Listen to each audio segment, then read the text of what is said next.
Kalau Anda orang soleh, kemudian anak Anda pamit mau sekolah di Jerman, pilihan Anda mengizinkan apa enggak? Karena potensi jadi fasik ya tinggi, karena di tempat-tempat maksiat. Potensi berdakwah dari daerah yang untuk daerah yang tidak ada dai-nya menjadi ada. Itu mesti ulama itu berdebat.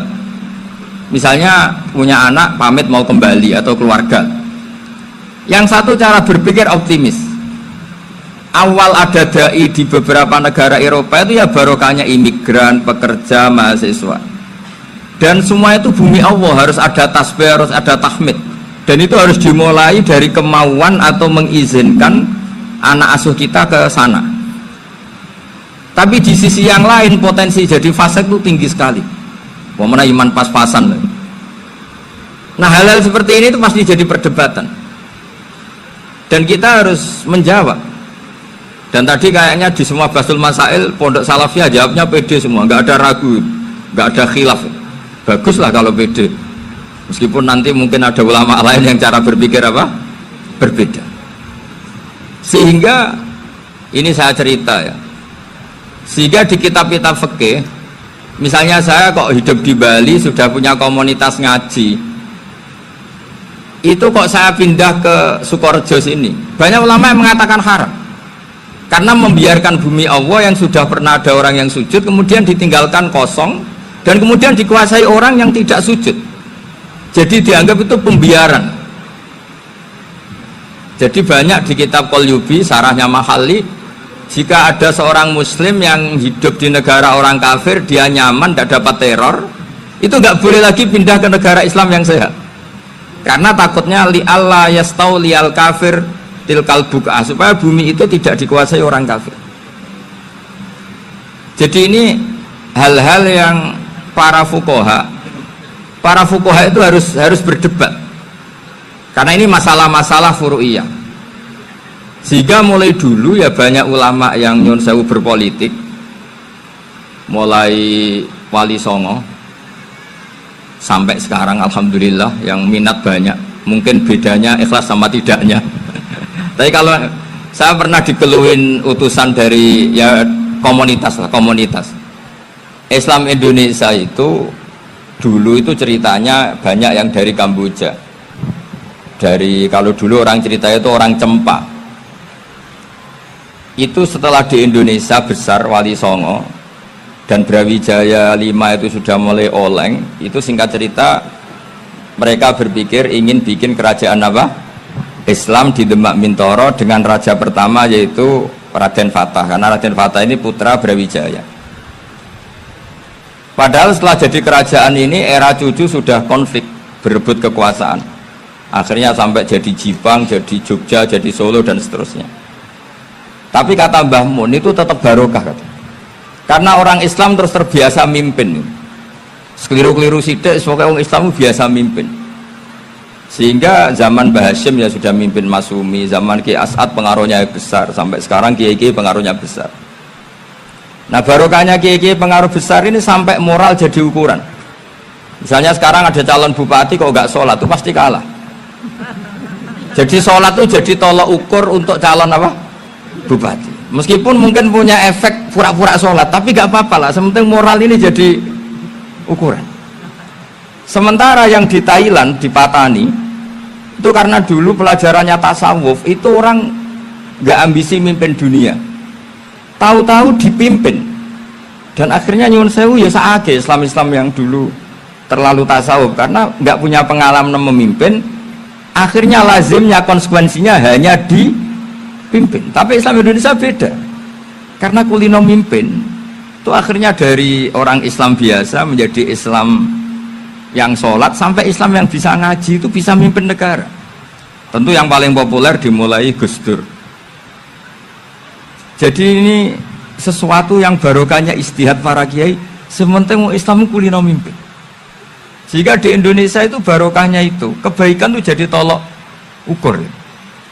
Ada orang kok terkenal koruptor atau terkenal nyuwun sewu selingkuh atau terkenal apa, itu pasti tidak jadi, karena moral itu menjadi tolok ukur.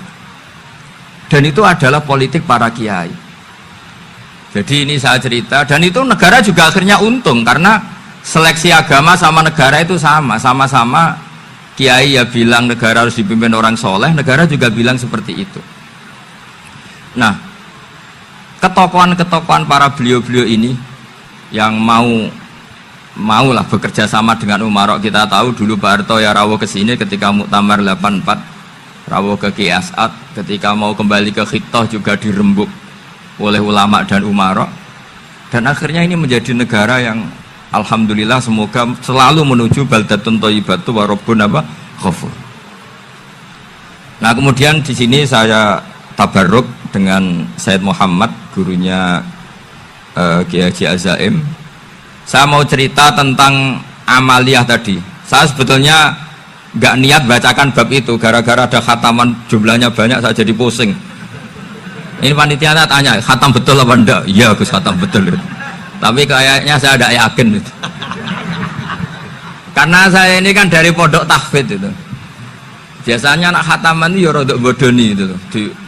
Wes dibaca buanter sing nyemak ya mendelok pojok tok. Mergo kebanteran. Nah, akhirnya lafat-lafat yang di tengah itu enggak di apa? Baca. Tapi ya semoga dimaafkan Allah lah. Yang jelas itu enggak. Tapi saya mau cerita ya. Jadi cara berpikir Said Muhammad ini nanti juga saya teruskan di Ma'had Ali. Ini saya baca ya. Di antara yang diyakini madhab Malikiyah, ini saya baca saja teksnya. Jadi ada riwayat namanya, kalau Said Muhammad bahasakan itu Ataqoh Somadiyah.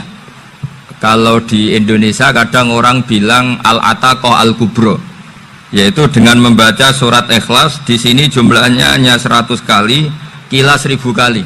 Tadi berapa semua? 700 juta ini sudah susuk banyak ini. Di sini hanya 40, riwayat lagi 100, 1000. Terus sampai tadi berapa? 800 juta. Wah, ini sudah susuk ini. Itu anak cucu sampean pasti masuk surga itu kalau gitu. Ini saya baca, ini kitabnya Said Muhammad ini. Suratul Ikhlasi wal Itqu minan nar. Akhrajat Tabrani fil Kabir an Fairuz ad-Dailami wa Ibnu Uftin Najasi. Waqat khadaman Nabiyya sallallahu alaihi wasallam. Orang ini jadi khadimnya Nabi. Qala Rasulullah sallallahu alaihi wasallam, "Man qara'a qul huwallahu ahad mi'ata marratin fi shalat ghairiha kataballahu lahu bara'atan minan nar." Ini hanya berapa ini? Mi'ata marrah.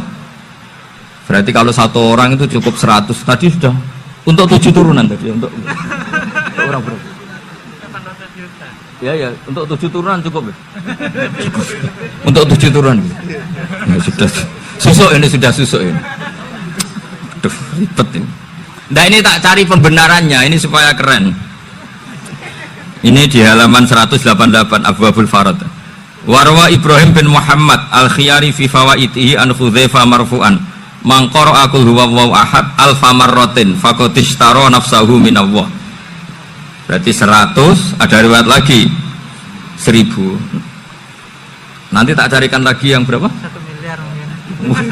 Jangan banyak-banyak. Nah, ini saya baca ya. Wa hadzal adatu huwa al-ma'rufu bi ataqatis somadiyah. Wa qad nassa jama'atun mutaakhiril malikiyah ala istihbabi ataqatis somadiyah wa haddu ala qiraatiha wa istimaliha. Minhum Asy-Syaikh Abdus Salam Al-Asmar sak terusé ini. Jadi kullu haula'i istahabbu ataqatas somadiyah ma'atirafi ba'dihim kal Misnawi bisyidati fi hadisiha. I'timadan ala anna hadza minal fadha'il allati yutasahalu fiha.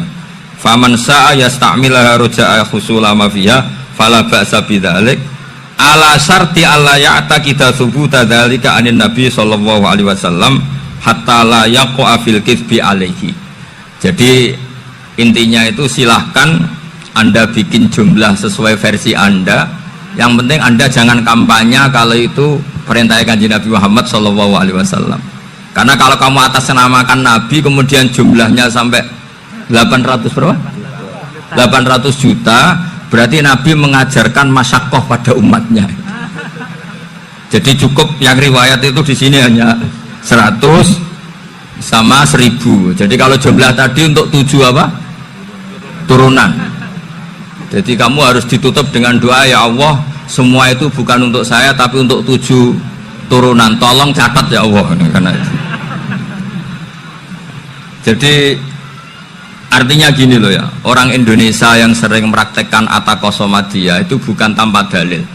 Ternyata dalam madzhab Maliki, saya masih ingat ketika mbah saya kandung, bapaknya bapak, asmane Mbah Nur Syam, itu wasiatnya minta dibacakan 4000. Yang baca pas itu ya bapak sama anak-anaknya. Dan kemudian alhamdulillah zaman akhir itu mulai agak ngawur. Kalau ada acara itu wong liya kon maca anake mlebu metu gak melok maca.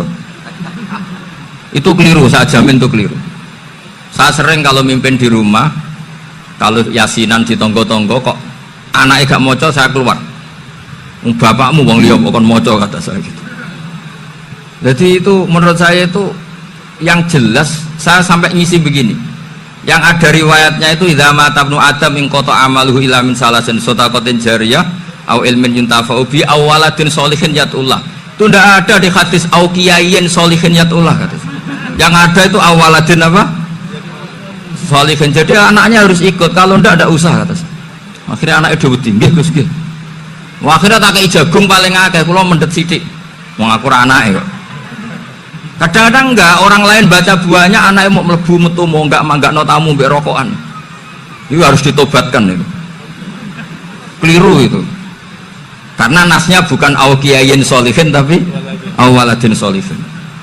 Ini bukan provokator, ini memang ya harus seperti itu. Nah, terus tentang tadi la ilaha illallah yang didawuhkan Gus Azaim. La ilaha illallah itu penting sekali, cuma saya mohon itu dielmoni lah. Jadi dulu kalimat ini menjadi spesial karena dielmoni, karena dimulai dari fa'lam annahu la ilaha illallah. Terusannya ayat tuh wastaghfir li dzambika walil mu'minina wal mu'minat. Saya ulang lagi ya. Terusannya ayat tuh wastaghfir li dzambika walil mu'minina wal mu'minat. Makanya menurut mazhab Sadili, kamu disuruh baca la ilaha illallah dulu, jangan istighfar dulu. Saya ulang lagi ya. Dalam mazhab Sadiliyah itu la ilaha illallah dulu, nggak boleh istighfar dulu. Alasannya masuk akal. Orang yang kafir 70 tahun itu sekali baca la ilaha illallah itu langsung yughfar lahum ma qad salaf. Sehingga la ilaha illallah sendiri sudah punya kekuatan supaya dosa kita diampuni. Qul lil ladzina kafaru iyantahu yughfar lahum ma qad salaf. Cara menghentikan kekafiran gimana? Dia melafadzkan la ilaha illallah. Ini kalimat yang begitu saktinya sampai orang yang kafir puluhan tahun itu dosanya semuanya terhapus hanya karena melafadzkan la ilaha illallah. Nah, makanya kata Abdul Hasan As-Sadili wastaghfir li dzambika ay bihadil kalimah.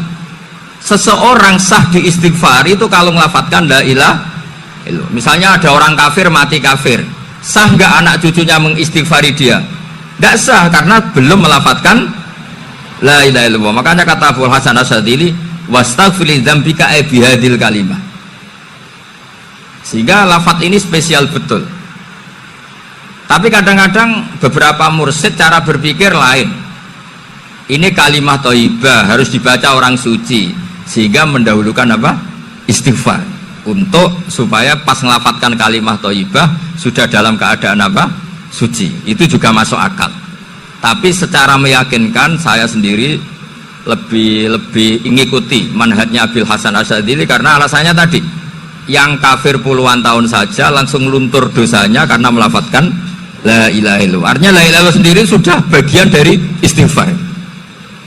Nah, ya tadi buktinya fa'lam annahu la ilaha illallah terus wastaghfir li dzambika walil mu'minina. Jadi orang sah diistighfari itu setelah dipastikan sah tauhidnya. Jadi setelah tauhidnya sah yaitu la ilaha illallah baru sah apa? Diistighfari. Sehingga orang kafir, saya ulang lagi, orang kafir yang mati kafir anak cucunya tidak boleh apa? Tidak boleh menistighfari. Terus saran saya kedua, la ilaha illallah itu filosofinya itu nafyun li uluhiyati ghairillah wa isbatun li uluhiyatillah wahda. Filosofi la ilaha illallah itu gimana? Menafikan semua selain Allah itu tidak Tuhan dan hanya menuhankan Allah semata. Nah itu caranya gimana? Caranya kita harus terbiasa ini, karena tadi saya dibilangin panitia ini rata-rata mustameknya atau mustamiatnya ini santri. Caranya gimana? Dilatih pakai logika. Saya berkali-kali cerita kalau ngaji, saya sekaligus kampanye. Allah itu Tuhan yang begitu fair.